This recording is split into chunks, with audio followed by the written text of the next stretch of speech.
Hello, everyone, and welcome to another exciting edition of the Tom Green Podcast. I shall say before we get started that on Facebook, if you are on Facebook, I've actually created a new page for my content, other than this 3PS Mag page, of course. It is called the Tom Green Podcast. Give it a like. Tell me where you're watching from. This is an amazing experience that 3PS Magazine has given to me so far.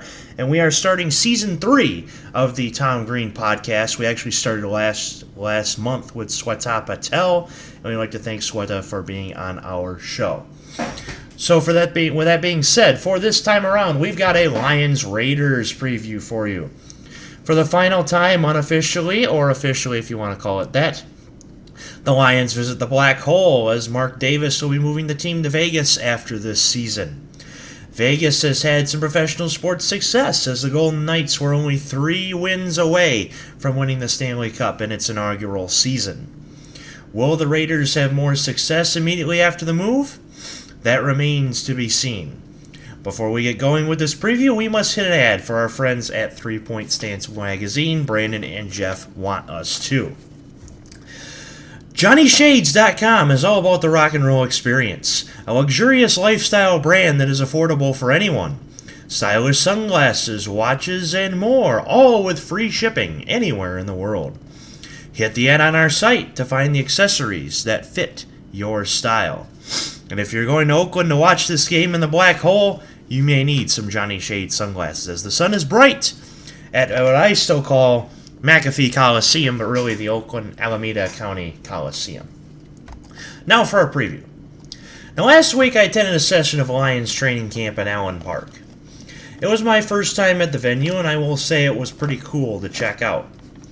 Now because I'm a baller on a budget, like I mentioned to Sweta in the July report, I wasn't able to access the VIP areas. However, I got to watch some offensive and defensive drills from the general area, and I'll say that I was pleased.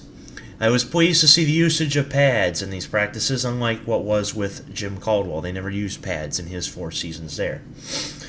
I was also pleased to see no significant injuries through camp.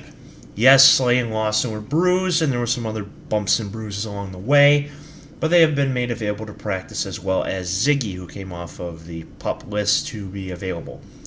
I was also pleased to see our kicking game performed well at camp. I had watched Prater and Santoso almost hit some of the Lions media crew, including Eamon Reynolds and Torrey Petrie, of which I mentioned in the July report. The media crew's hangout, for those who haven't been to Allen Park before, is lined up square behind one of the 2 goalposts at the end.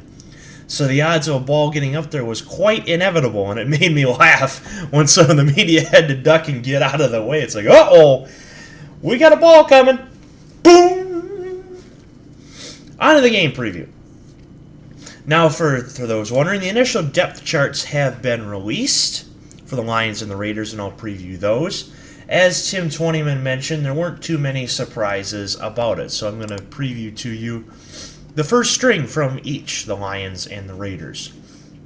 So on our offense, going from top to bottom on the thing here, wide receiver to the line, back to quarterback and running backs. We got Golden Tate lined up to the left. Your line goes Taylor Decker, Frank Ragnow at left guard, Graham Glasgow at center, TJ Lang right guard, Ricky Wagner at right tackle. Your starting tight end is Luke Wilson. Your wide receiver to the right is Marvin Jones Jr. Of course, Matt Stafford lined up under center with LeGarrette Blount as your first string running back and Theo Riddick to back him up. On defense, we have from end to free safety, Anthony Zettel at end, your tackles of Ashawn Robinson and Sylvester Williams. Your end is Ziggy Ansah, your outside linebacker Devin Kennard. Middle linebacker Jared Davis, outside linebacker Christian Jones. Corner of Darius Slay and Nevin Lawson, no surprise there. Strong safety of Quandre Diggs and free safety of Glover Quinn. And on your special teams, you have, of course, Prater as your first-string kicker, Santoso right behind him, Sam Martin the holder, Sam Martin for kickoffs and to punt, Don Molbach at left safety, Jamal Agnew at punt returner, and Amir Abdullah at kick returner. No surprises there. Let's move on to the Raiders. Of course, same concept as Lions. Jordy Nelson line up to the left, Colton Miller at left tackle, Kaliki Osemele at left guard, Rodney Hudson at center, Gabe Jackson at right guard, Breno Giacomini, who's been in the league seemingly forever, it seems like, at right tackle, Jared Cook, your tight end, Amari Cooper, lined up to the right, Carr under center with beast mode Marshawn Lynch behind him, and Keith Smith to back Lynch. On defense, you have from end to safety, Tank Carradine at end, Mario Edwards Jr. and Justin Ellis at defensive tackle, Bruce Irvin at D end, slot linebacker of Emmanuel Lemur, middle linebacker of Derek Johnson, wide linebacker of Tahir Whitehead, former Lion, your corners of Rashawn Melvin and Garyon Connolly, and your safeties of Marcus Gilchrist and Carl Joseph. At special teams, not Marquette King, but Johnny Townsend is your punter. Your kicker is Eddie Pinheiro. Holder is Johnny Townsend. Piola at safety and punt returner and kick returner. Dwayne Harris doing the punt and kick returning. So with that being said, there weren't too many surprises about it. Now, the Lions traveled to Oakland a couple days ago and had some joint practices with John Gruden's team, man.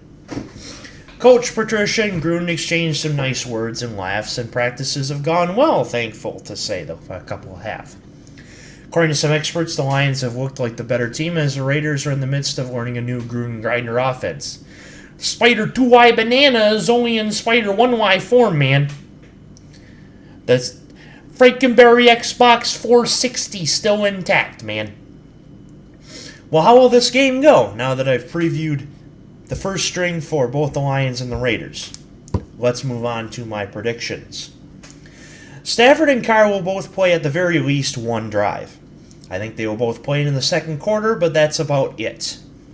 The attitude, of course, in the preseason is, let's get out of here without anyone getting hurt. And both teams will exercise that strategy to the fullest. If you remember last season, Detroit lost Kerry Hyder to an Achilles in the first game of the preseason in Indianapolis. I wonder if Patricia will sit him this time around out of superstition. Frankly, I would. And honestly, I haven't heard much from Hyder, so I would think so. Now let's get to the prediction. Now I feel the final score will not matter, but I actually think the Lions will take the last game they'll play in the black hole of the final score of 28-17. Gruden's team is still learning the new offense, and the preseason is a great place to run some tough plays to keep his team off balance. Gruden is a tough coach. I think he will do that. I say that his team, not ours, because the learning process is supposed to be tough, like I said. Professionally and personally, I've learned tough. A lot of times I've had to learn the hard way in my life, and I guess that's kind of how I roll. The Raider defense is still experiencing a lot of black holes from Ken Norton Jr., of course. I think the Lions will find a way to run the ball through them. Now, will we get a 100-yard rusher this game? I don't think so, because Patricia's going to put in all his running backs at some point. But I'm going to expect the final score of 28-17. Lions move to 1-0 on this new preseason.